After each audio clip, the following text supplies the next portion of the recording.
Hey, I'm Tamara Kendacker, and you're listening to The Decibel from the Globe and Mail. In 2010, when Enbridge's 6B pipeline in Michigan burst, 3.5 million liters of oil were dumped into the Kalamazoo River. It was one of the largest inland oil spills in U.S. history, and it led the Michigan chapter of the National Wildlife Foundation to start looking for other Enbridge pipelines running through the state. 2 years later, they published a report called The Sunken Hazard about another pipeline that most people in Michigan had totally forgotten existed, and which has since been at the center of an ongoing legal and political dispute. Line 5 sits at the bottom of the Great Lakes, and it brings oil from the oil sands in Alberta to refineries in Ontario and Quebec. It's right next to a tourist destination in the middle of a key shipping route, and it's really old. If it breaks open and there's an oil spill, many locals say it could mean the end of life in the area as they know it. Michigan Governor Gretchen Whitmer has ordered Enbridge to shut it down and called it a ticking time bomb. At the same time, Prime Minister Justin Trudeau has been lobbying the Biden administration to intervene and let the pipeline keep operating. And this has become a source of tension between the two governments, both of which are trying to move their countries away from fossil fuels. But beyond that, the opposition to Line 5 is interesting for a bunch of reasons, including the wide range of people who are opposed to it. That's what my colleague Adrian Morrow wanted to explore on his trip to Michigan last month. And so there's this worry basically that you would destroy the entire tourism industry, destroy the fishery there, which a lot of people, and especially Indigenous folks, rely on, and that you could damage all of these businesses basically sort of up and down the coastline and poison the water supply. Today on the show, Adrian's going to tell me what he heard from people in Michigan about how they feel about Line 5, about Canada's interest in the debate, and what the fate of this pipeline could mean for the future of pipelines in general. You're listening to The Decibel.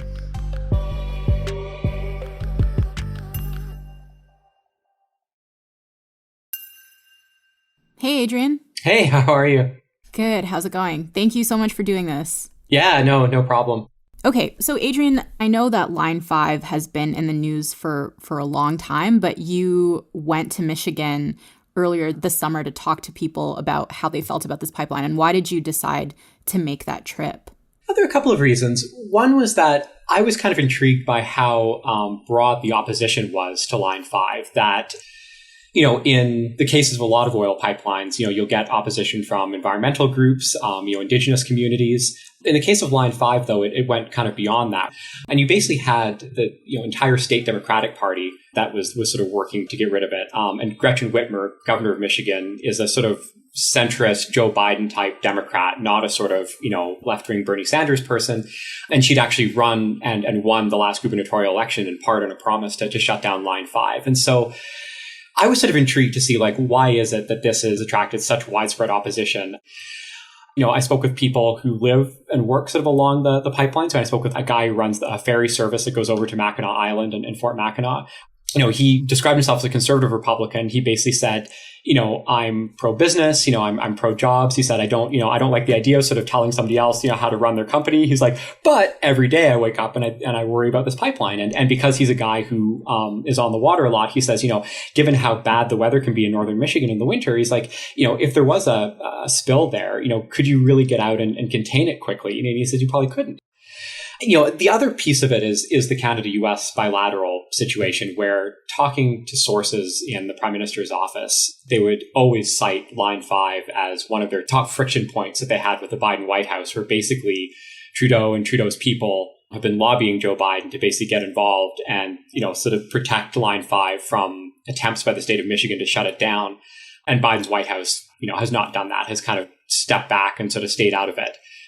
Trudeau hasn't really been able to get a lot of what he wants out of Joe Biden. And I think this is sort of one example of that, where, it's clear that there's a sort of political interest and environmental interest in the US that I think, at least to this point, seems to be weighing more on Biden than his relationship with Trudeau. Okay, so this pipeline is right now at the center of a legal dispute between the state of Michigan and Enbridge. And the governor of Michigan, Gretchen Whitmer, has ordered it to be shut down. She says it's a ticking time bomb, but Enbridge insists that the pipeline is safe. So why don't we talk about her side of the argument first? So why do the Michigan governor and so many environmentalists want to see the pipeline shut down? So it's part of Enbridge's pipeline network that basically funnels oil from Alberta, and especially from the oil sands, to refineries in Ontario and Quebec. And so the Line 5 piece of that network basically goes from a terminal in Wisconsin to Sarnia, Ontario. And along the way, it passes under the Straits of Mackinac, which are basically the waterway that connects Lake Michigan with Lake Huron. The Straits of Mackinac are an area with really high water currents. It's an important shipping lane on the Great Lakes. And it's basically adjacent to sort of the Michigan version of cottage country. And so this is the sort of area where there's this fear basically that the intense water currents in the Straits not only could potentially rupture the pipeline, but could then spread the oil in this, sort of wide area. And so there's this worry basically that you would destroy the entire tourism industry, destroy the fishery there, which a lot of people, and especially, Indigenous folks, rely on either for commercial fishing or for sustenance fishing. That you could destroy that, and that you could damage all of these businesses basically sort of up and down the coastline, and sort of poison the water supply.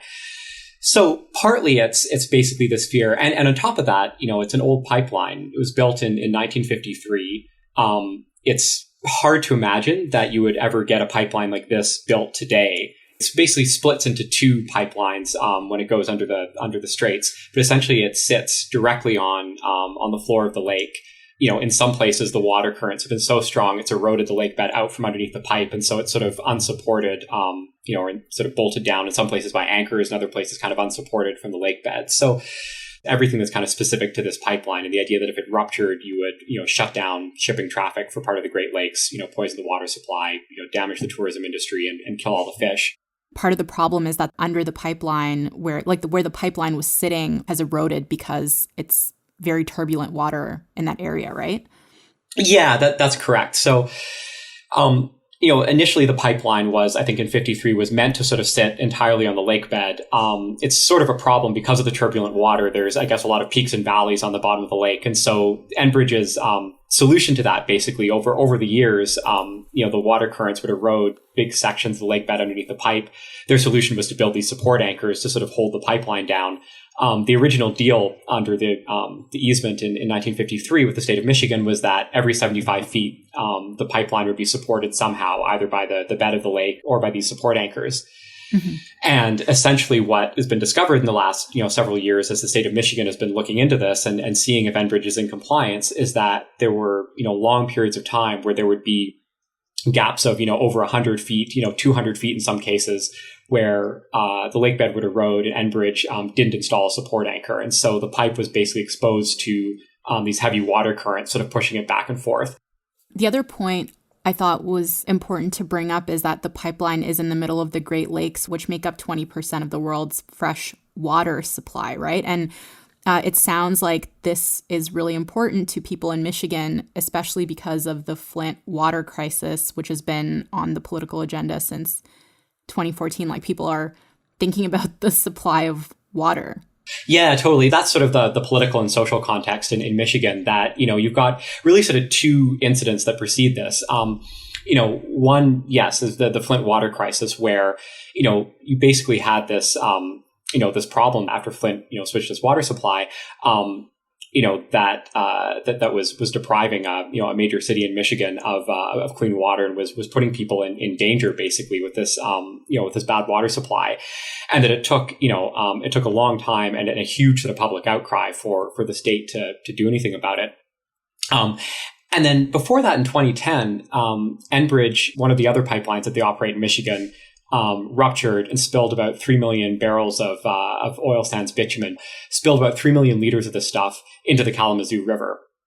And so, you basically have this kind of context in Michigan where people are, very concerned about water issues and about water supply, and in one case, it concerns the same company that has this pipeline in the Straits of Mackinac. So it's a state basically that has, already in the last 10 years has kind of been burned a couple of times, by this sort of negligence, essentially, that's hurt their water supply in two different parts of the state.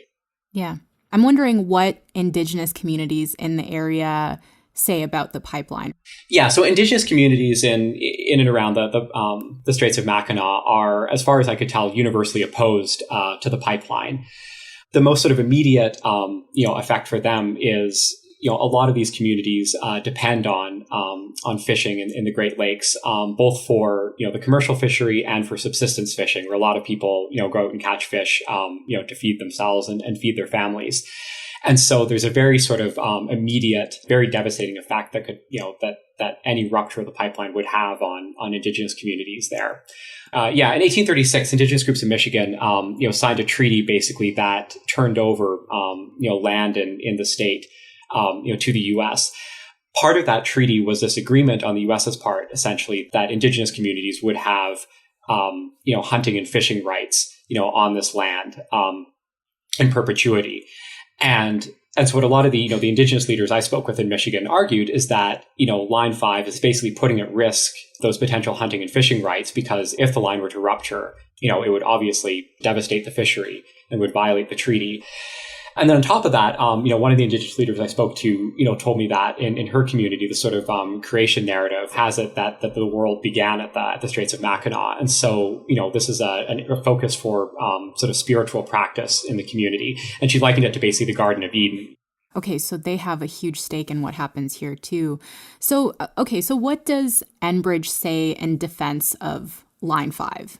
I mean, first is that they say, this pipeline is perfectly safe. That, there's no evidence that this is about to fail. And also notwithstanding that in the past, it wasn't always clear that they were inspecting the pipeline very often or trying to, to take steps to make it safer. They basically say, well, now we are. We do regular inspections to make sure that there's no potential leaks. We have these boats basically that patrol the Straits of Mackinac. You got to go on one of these boats, right? What was that like? What did you make of that process? From what I saw, it did seem, fairly thorough, where they essentially had these two boats that were out. One that would kind of sit directly over the pipeline and would check all the kind of smaller boats about to pass over to make sure that their anchors were secured. Then they had this other boat essentially that would be dispatched. If there's any that's particularly large, they hail the captain of the boat, ask them, can you check that your anchors are secured? And then they sort of drive around the boat and check themselves visually to ensure that they don't see anything that's trailing or hanging off the boat that could cause damage. And then they radio that back. The irony is that there've been a couple of episodes where Enbridge's own boats have, released either anchors or cables or things like that have damaged. In one case, one of the support anchors that was, supporting the pipe on the bottom of the Straits got damaged by a cable that was dragging from a boat. And Enbridge thinks it likely was one of their own maintenance contractors who was dragging this cable. So, they do have this system in place. And certainly from what I saw, it looked to be fairly thorough, but clearly there are still gaps if these strikes from some of these cables are still happening. The second argument that Enbridge makes is essentially that they say, if you shut this pipeline down, you would have to find a way to replace 85 million liters of oil every day that's running into Ontario and Quebec. The third argument they make is they say, well, we're perfectly willing to sort of build a tunnel underneath the Straits of Mackinac to move the pipeline into that. So that it would basically eliminate any possibility that this would rupture, into the Straits by kind of digging this tunnel underneath. I mean, some of the people who oppose the pipeline in the business community that I spoke to are in favor of the tunnel potentially, or at least think it's possibly a good idea. On the environmentalist side and among the Indigenous folks I spoke with, not so much. I mean, they basically argue that, this tunnel would essentially be more fossil fuel infrastructure. And that, if we're going to transition to a clean economy, building more fossil fuel infrastructure isn't really the way to encourage that.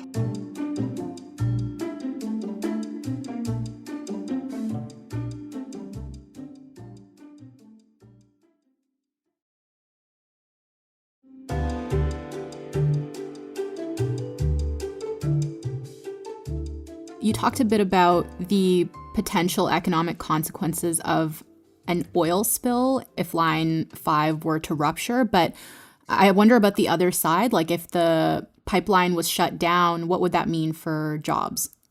The economic effect of shutting the pipeline down, there's sort of two potential ways you'd see that. I mean, one is in direct employment in, oil refineries in, Ontario and Quebec, in the oil sands in Alberta.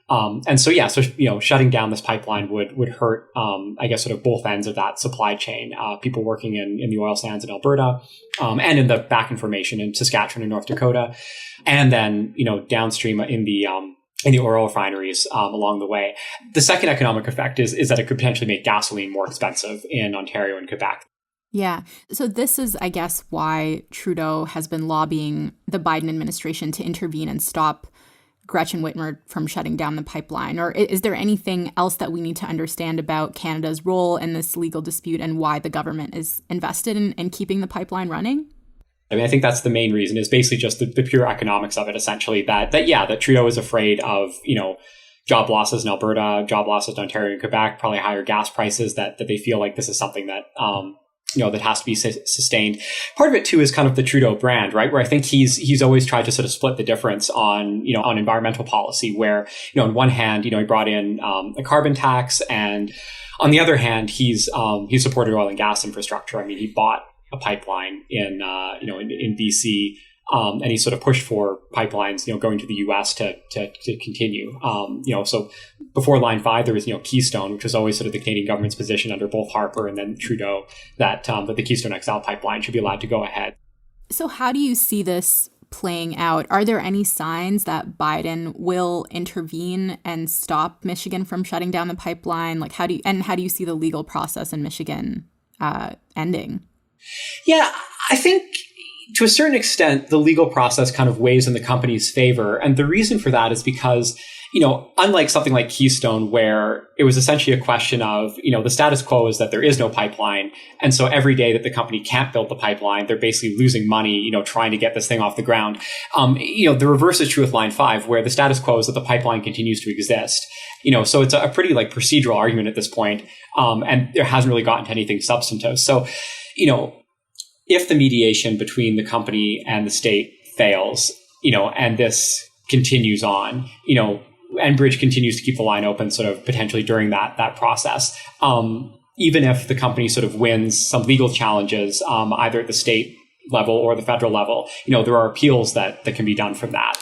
And then on top of that, there's this treaty between Canada and the US from 1977 about essentially gives each country the right to sort of have pipelines on the other's land. And Trudeau has talked about potentially invoking that treaty, which could potentially refer this whole thing to binding arbitration. So I think when you add all of it up, just the fact that there are all these different legal recourses that potentially you would have to go through if you were the state of Michigan to shut this thing down, I think that sort of weighs in favor of the company. What weighs, I think, against the pipeline is maybe the fact that from what I could tell in Michigan anyway, it felt like the political impetus was really anti-pipeline, where, you do have, the Chamber of Commerce and, a good chunk of the state Republican Party and some of the unions in these refineries who are in favor of the pipeline. But then sort of opposed to them are all of these kind of local councils around the Straits, Indigenous groups, environmental groups, a whole bunch of business owners, and just about the entire state Democratic Party. And so even though I think the number of legal processes that you might have to go through could be very long, and I think does weigh in favor of the company, it seems like there's quite a bit of appetite on the other side to continue having that fight if that's where it goes. So given that this is like a fairly unique situation where there is opposition to an already existing project, like a pipeline that's already in operation, even if the anti-pipeline side doesn't win, are there lessons here that can be taken away for anti-pipeline activists if they, want to pursue something similar when it comes to other pipelines? I mean, I think the fact that, this is the first time there's been a really serious effort to shut down an existing pipeline as opposed to one that's just being proposed. And the fact that anti-pipeline activists have actually gotten this far, that they've got the state governor essentially, trying to help them out and shut this thing down. I think it does give sort of a playbook for other anti-pipeline activists that you might very well see play out, elsewhere on the continent.